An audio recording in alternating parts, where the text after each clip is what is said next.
Hey guys, SkittleRampage here. Welcome back to a new video. Do hope you're enjoying your day today. So we finally have New York Comic Con reveals for this year. They did actually leak out early yesterday, and there are so many cool reveals. Now, before we jump into all of our reveals for this year, we do have our question of the day as usual, which is, do you have any Funko Pops in your collection that have bandages? And I'm gonna go with Sogeking. Alrighty guys, so jumping right into things, as a quick reminder, New York Comic Con is taking place on October 17th through October 20th. I think I want to go ahead and start off with pop video games here. So for video games, we did actually have Metal Knuckles, which looks insane, and he also does look like he has a metallic shine, so I'm very excited to see the final mold. Now for Dialga, funny enough, we've actually seen this one for months already. So this is now confirming that the pop is actually coming, which I think is a great choice. I'm glad they decided to make that one a 10-inch pop. If you don't know, we also have looks at the Palkia pop here. If I can find the image, I will throw it up here. It's been a couple months. However, we do have looks at that prototype that will be released as another Comic-Con exclusive down the line, possibly for like Funko's winter convention, or maybe FunCon is what that's going to be labeled as later this year around December, January. But yeah, guys, for video games, I think these are both great choices. Again, very excited to see that Metal Knuckles. I think they killed it based off the artwork. Now, a couple more video game pops we did actually have come from Funko Fusion, and these are a couple different characters that technically we already had, but they are edified with that purple ooze. So we do have a Megan there. She looks really cool with those spiral eyes. We also have a Chucky. They always do something to Chucky, so I'm not surprised to see a variation of him. The Dilophosaurus, which looks really epic. And finally, Skeletor there. I can't decide which of these actually looks the coolest, though. I'm leaning more towards Chucky and Skeletor, even though I'm not Chucky's biggest fan. He looks really cool. Now, I wasn't surprised at all that we did actually get a Funko Fusion exclusive, given the game just released and we got a bunch of Funko Pops. A lot of people seem to be enjoying the game. A lot of people seem to not be liking the game, especially those big game review companies and all that. But I am curious, since it's been a little bit since the game has officially released, if you guys have been playing it, what do you guys think about the game? Is this something that you could see yourself playing for a very long time? Do you think the game's a little too hard? Or do you just flat out love the game and you can't wait to see more licenses? Moving on, for Marvel fans, we do have two exclusives. This includes a new Wolverine pop and bag combo here. They usually do at least one every con, it does seem. And this Wolverine is just a metallic version of an old pop we got. So the bag is actually really cool. I would say the Wolverine pop's a little lame in terms of it being repainted. However, it is actually limited to 1,000 pieces. Now, the other exclusive we did get was Deadpool on the Zamboni. Probably the better Marvel exclusive of the two for sure, and that one's limited to 8,500 pieces. And it's definitely one of the funnier moments from the first Deadpool movie. Let me know, for Marvel fans, what do you guys think about these exclusives? Next up, for DC Comics, we do have 3 new pops. This does include Lucifer Morningstar, the official reveal, which is just crazy. Originally, this line was actually canceled, but looks like they brought one back for NYCC, so I guess if this sells well, we might get the rest of the set. Now in the middle there, we did get a new Dream Funko Pop from the Sandman, so it looks like when he's using sand to teleport there around his base, that's really killer, honestly. It could have even been flocked, to be honest, but that looks awesome. And on the far right there, we do have a new Batman Who Laughs King, which is just nuts because you see the fingers like going through the bat cowl, which is awesome. Those sharp, jagged teeth laughing. He looks insane. They did a really good job. I like that it's very different from the original mold we did get. But I think the clear winner here is definitely Lucifer Morningstar. That's just a great reveal, honestly. And I think that's our first ever like Lucifer Morningstar pop too, which is great. So again, this could lead to us getting the rest of the set, all the other characters. I think this included Amenadiel, Mazikeen, another version of Lucifer, and then I think that might have been it, actually. There's like 5-ish pops in the set. Next up, for Star Wars fans, we did get another Kylo Ren pop here. So a lot of Star Wars fans seem pretty mixed on this one. A lot of people are saying it looks really great, which I do agree. I haven't really seen too much of Kylo Ren in action other than clips because I haven't seen a lot of the Star Wars movies, but the pop itself does look really cool. But this is something that should have released almost 10 years ago. You know, it just feels random at this point. I don't think anybody really asked for another Kylo Ren pop. There's plenty of other Star Wars material going on right now that they could have taken something from. instead of dipping their hands back into the older movies, especially of a character that nobody's really talking about right now. So it just feels like a very random choice. And I get it, you know, it's Comic-Con, they usually do some random surprises, but I just don't feel like this one was it for Star Wars fan, especially being the only Star Wars exclusive we're probably getting. Let me know though, for Star Wars fans, are you guys excited about this one, or would you have preferred something different? Moving on, for my Disney fans, a couple cool choices here. We did have the animal with the drum set from the Muppets, as well as a flocked variation in the middle there that is limited to 1,500 pieces and most likely con only. And on the right there, we did have Mr. Toad there. So Disney was a little light, kind of like Marvel and Star Wars, I do feel. I thought we'd get a little bit more for Disney, other than basically 2 characters. Usually they go all out with these waves, so I was surprised, but let me know what you guys think about the Disney reveals. Next up, for Pop Television, we did have Parks and Rec and Wednesday. So on the left there is April in her prom dress, as well as we do have Wednesday there of Enid and Wednesday in the cat costumes. So I think those are pretty cool pops, honestly. I was really surprised we didn't see those end up as just a 2-pack. It felt weird to see them as standalone pops. Perfect moment to capture in a 2-pack, I do feel like. But hey, at least Wednesday fans got these characters in these costumes. Next up, a couple animation items. So we do have Coraline there with the dowsing rod.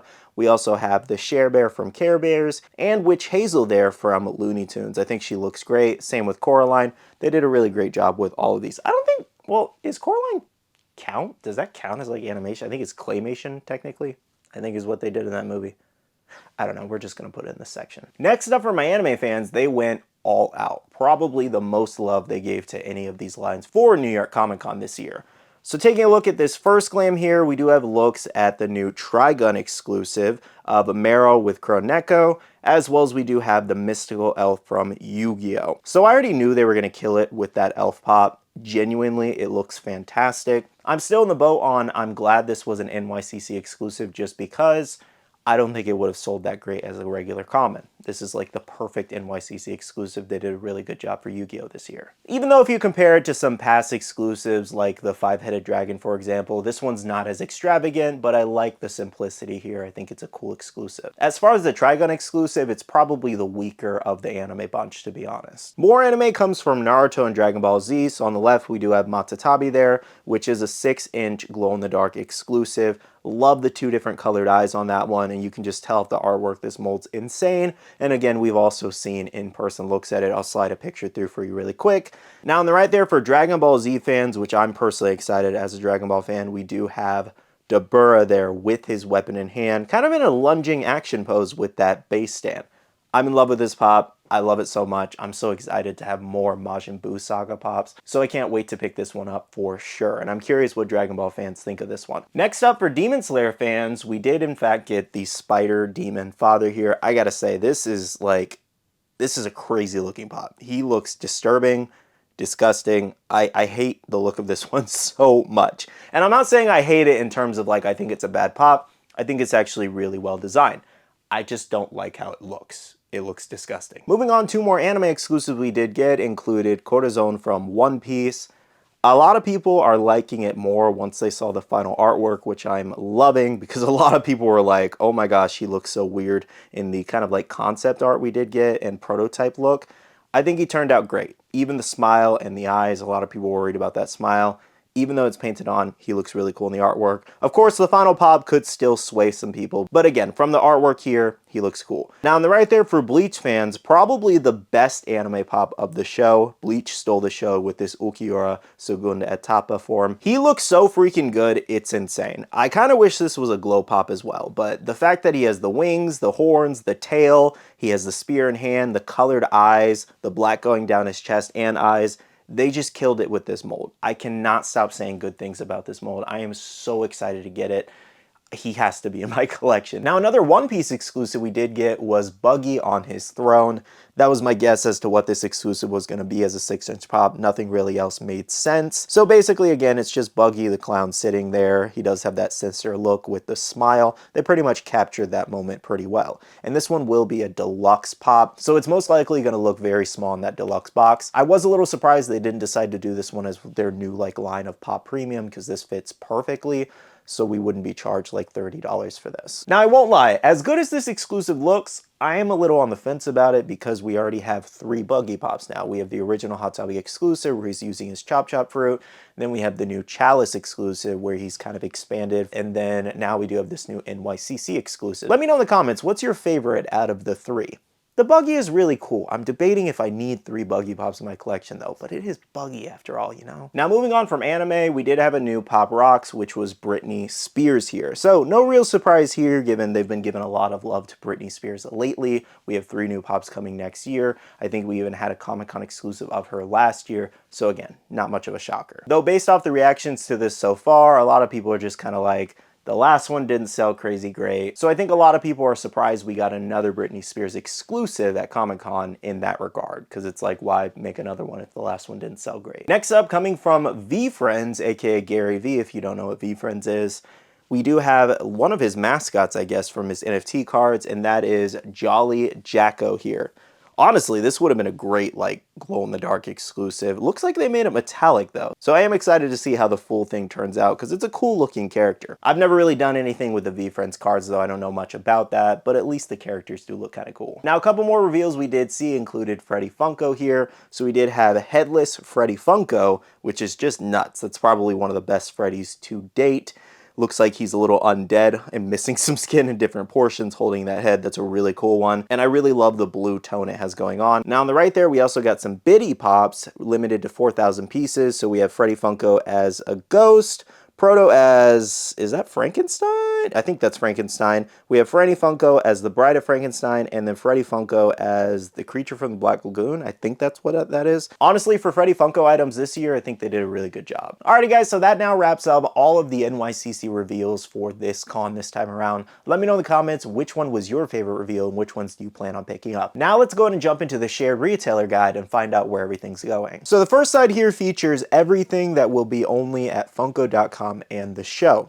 So this features Britney Spears. We also have Wednesday and Enid, the Marvel exclusives of Deadpool and Wolverine with the Poppin' Bag, Headless Freddy, which turned out to not be limited, surprisingly enough, so plenty of fans can get that, as well as the Biddy. And then we also do have the limited Biddy Pops, then April from Parks and Rec, Mr. Toad, Lucifer, which that might be a hard time getting that one. We also have the Spider Demon Father, Witch Hazel, and the Elf. Now, as far as the show-only pieces, this is the ones that you can only get at NYCC if you attend. This includes all of the Funko Fusion ones, given they're limited to 500 and 1,000 pieces. We also have the Flocked Animal at 1,500 pieces, the Jolly Jacko from VeeFriends, as well as the Funko t-shirt. Now, the other side here features all of our shared retailer stores in terms of where you can shop outside of Funko and the event. So Target's getting the regular animal as well as Buggy the Clown. That's very weird that they're getting Buggy the Clown and not the Dialga down there. That's so random. We also have the Kylo Ren. Over at Toy Tokyo, getting some of the best exclusives, we have Metal Knuckles as well as Ukiora. Hot Topic's getting a lot of exclusives this time around. So they have Coraline, Matatabi, Cortisone, and Dabura, so I'll definitely be hitting up Hot Topic. Walgreens, for some reason, is still getting Funko exclusives, but they're getting the Share Bear. GameStop getting the Dialga 10-inch pop, as well as the Batman Who Laughs. And finally, Barnes & Noble getting Meryl from Trigun, as well as Dream from Sandman. I won't lie, I'm actually kind of surprised and excited about this shared retailer list this time around, because the majority of the ones that I want aren't going to the Funko shop, which includes the Buggy the Clown, possibly still thinking on it. We also have the Ukiora Pop, Korra, as well as Dabura. Those are the ones I want for the most part, and they're all shared for once, which is fantastic. I love that Funko's finally putting more of the hotter exclusives back into the shared retailer stores, because for a while, in the last like 2 years for the events, they've been doing a lot towards the Funko shop, and I think it's not as fun just buying everything online, plus it's a lot harder because everybody's attacking the website at the same time. I just prefer sometimes to go inside the store and do the hunt portion, you know, versus buying everything online all the time. Now, a quick note for any of my overseas collectors, anybody who doesn't live in the United States, like Canada and basically everywhere else, all the shared retailer guides for those places that Funko does post, I will post in my upcoming guide video, so stay tuned for that. You can also follow Funko Europe over on Twitter. They'll most likely post all of them. However, they post them very slow, so by the time I get all of them, it'll probably be way after the time I wanted to post this video. So I'll just save that for the guide video where I can give you guys everything in one video anyway. Let me know what you guys think about all of the reveals. Are you guys excited for the event this time around? Do you think anything was kind of lackluster? Are you attending NYCC? Let me know your thoughts. Now, with all that being said, I do want to end off the video by saying a big shout out to all the awesome Patreon supporters of the channel. You guys are amazing for supporting myself and the channel. If you guys are interested and want to check out the Patreon, the link is down below. We have a Patreon Discord where we share a lot of information, news, restocks, updates, links, and more. And finally, make sure to follow me on all my social medias at SkittleRampage over on Twitter, TikTok, Instagram, and my Facebook page so you can stay up to date. All right, love you guys. See you guys in the next one. See you guys later. Bye.